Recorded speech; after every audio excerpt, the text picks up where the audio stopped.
ঘটনাবহুল রাজধানী সেই সোমবার থেকে শুরু হয়েছে। প্রত্যেক দিন কেউ না কেউ ইস্তফা দিচ্ছেন, নতুন করে জল্পনা তৈরি হচ্ছে। গতকাল দুপুরে যখন সুস্মিতা দেব সরে দাঁড়িয়েছিলেন রাজ্যসভার সাংসদ পদ থেকে, তারপর দেখা গেল গতকাল রাত্রে ভূপেন্দ্র যাদবের বাড়িতে ফের হলো বৈঠক, যেখানে তৃণমূল কংগ্রেসের 4 জন সাংসদের সঙ্গে সাক্ষাৎ করলেন মুখ্যমন্ত্রী শুভেন্দু অধিকারী। সুস্মিতা দেবের পদত্যাগ যেদিন হলো সেই দিনই ভূপেন্দ্র যাদবের বাড়িতে নিশিকান্ত দুবে তিনি ছিলেন, মালা রায়, সায়নী ঘোষ, মিতালি বাগ তারা উপস্থিত ছিলেন।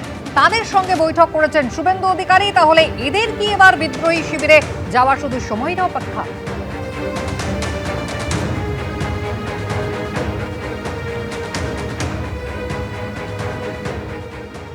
সুখেন্দু শেখর রায় সুস্মিতা দেবের পর প্রকাশ্যিক বড়াইক, যিনি তৃণমূল কংগ্রেসের রাজ্যসভার সাংসদ পদ থেকে পদত্যাগ করেছেন। শিবাশিসের কাছে চলে যাব।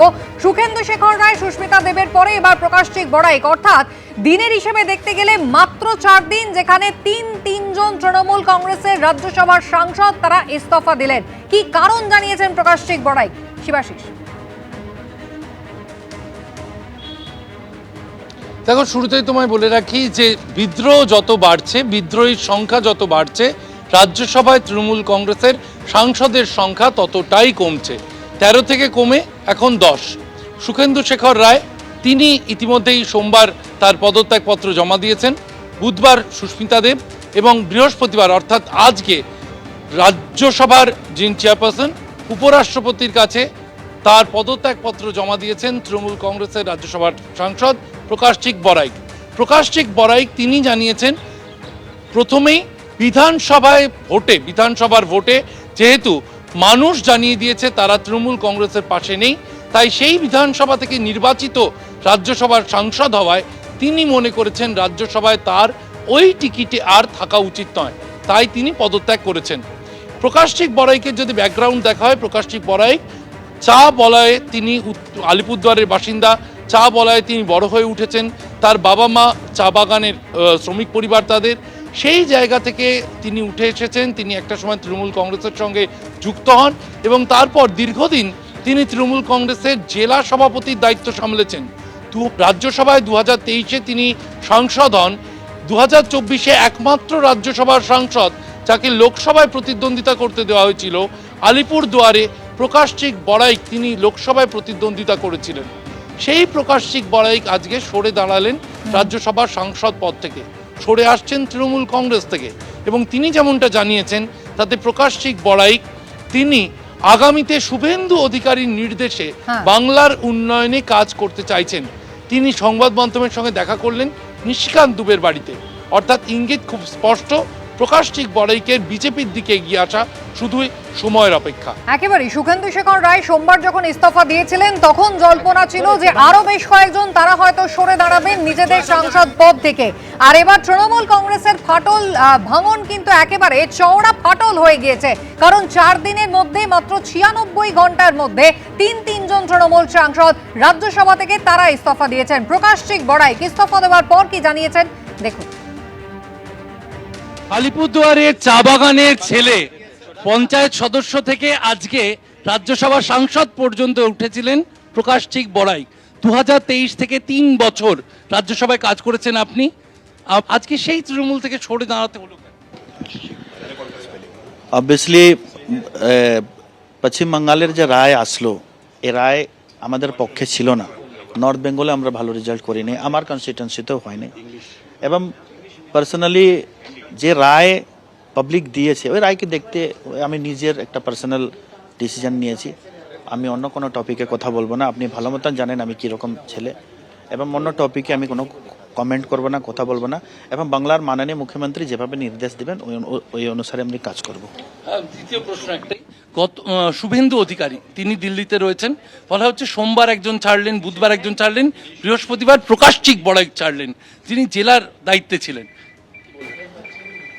এটা আমার পার্সোনাল, আমি কে কবে কি করেছে আমি ওইটার টপিকে ডিটেলসে যাব না। এটা আজকে আমার পার্সোনাল ডিসিশন, এই পার্সোনাল ডিসিশনে আজকে আমি রিজিগনেশন করলাম। আগামী পদক্ষেপ সময়ের প্রতীক্ষা করেন।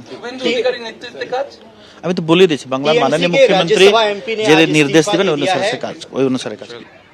প্রকাশিক বড়াই তিনি তৃণমূল কংগ্রেসের রাজ্যসভার সাংসদ পদ ছাড়ার সঙ্গে সঙ্গে কিন্তু রাজ্যসভায় তৃণমূল কংগ্রেসের সাংসদ সংখ্যা 13 থেকে কমে হলো 10। আমি আবারও কথা বলবো শিবাশিস মৌলিক সরাসরি রয়েছেন আমাদের সঙ্গে।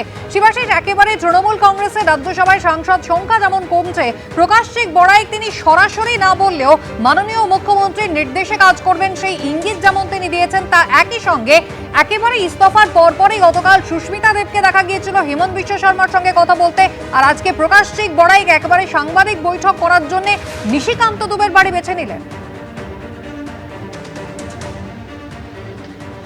একদমই তাই। দেখো, 2-2-4 যদি করা হয়, যদিও রাজনীতিতে 2-2-4 হয় না, অনেক ক্ষেত্রে 2-2-5ও হয়ে যায়, কিন্তু সরল রেখায় টানলে কিছু ক্ষেত্রে কিন্তু বিজেপি যোগ এই বিদ্রোহের সঙ্গে কিছুটা হলেও স্পষ্ট হয়ে উঠছে ক্রমশ।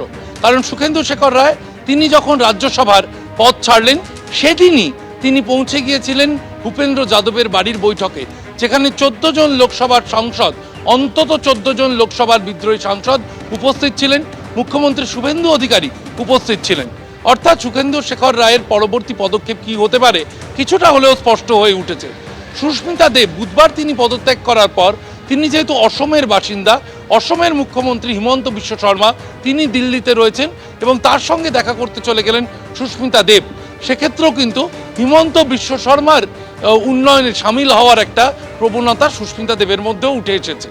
এবার যদি আমরা নজর দিই প্রকাশিক বড়াইকের ক্ষেত্রে, প্রকাশিক বড়াইক তিনি রাজ্যসভার পদ ছেড়ে তিনি সংবাদ মাধ্যমের মুখোমুখি হওয়ার জন্য নিশিকান্ত দুবের বাড়িতে গেলেন। সেখানে নিশিকান্ত দুবের সঙ্গে দেখা করলেন না, শুধুমাত্র সংবাদ মাধ্যমের সঙ্গে সেখানে দেখা করলেন এবং নিশিকান্ত দুবের বাড়ি থেকে বেরিয়ে এলেন। গতকাল এই নিশিকান্ত দুবে শুভেন্দু অধিকারী ও ভূপেন্দ্র যাদবের সঙ্গে রাত্রিবেলায় বৈঠক করেছেন ভূপেন্দ্র যাদবের বাসভবনে। একেবারে শিবাশিস, তুমি আমাদের সঙ্গে থাকো। প্রকাশিক বড়াইক তার বক্তব্য আপনারা শুনলেন, কি হবে ভবিষ্যতে তিনি ভবিষ্যতেই জানাবেন এমনটা বলছেন। কিন্তু শুভেন্দু শেখর রায় সোমবার রাজ্যসভার সাংসদ পদ থেকে যেমন সরে এসেছেন, তৃণমূল কংগ্রেসের সমস্ত পদ থেকে ইস্তফা দিয়েছেন, তিনি বলছেন 2-1 ছাড়া সবাই তৃণমূলের হাত ছাড়বে। দেখুন, আমি এই দলটা যে উঠে যাবে এই আভাসটা আমি পেয়েছিলাম অভয়াকাণ্ডের সময়, যে জনবিস্ফোরণ সেই সময় থেকে। ওই 2-1 যারা চাকর বাকর, সেই 2-1 চাকর বাকর ছাড়া সবাই চলে যাবে। উজ্জ্বলিত নাট্যশালা সম রে আছিল এমর সুন্দরী পুরী, কিন্তু একে একে শুকাইছে ফুল এবে নিবিছে দেউটি। হচ্ছে একটার পর একটা ফুল শুকিয়ে যাচ্ছে, একটার পর একটা দ্বীপ নিভে যাচ্ছে। এবিপি আনন্দ, এগিয়ে থাকে, এগিয়ে রাখে।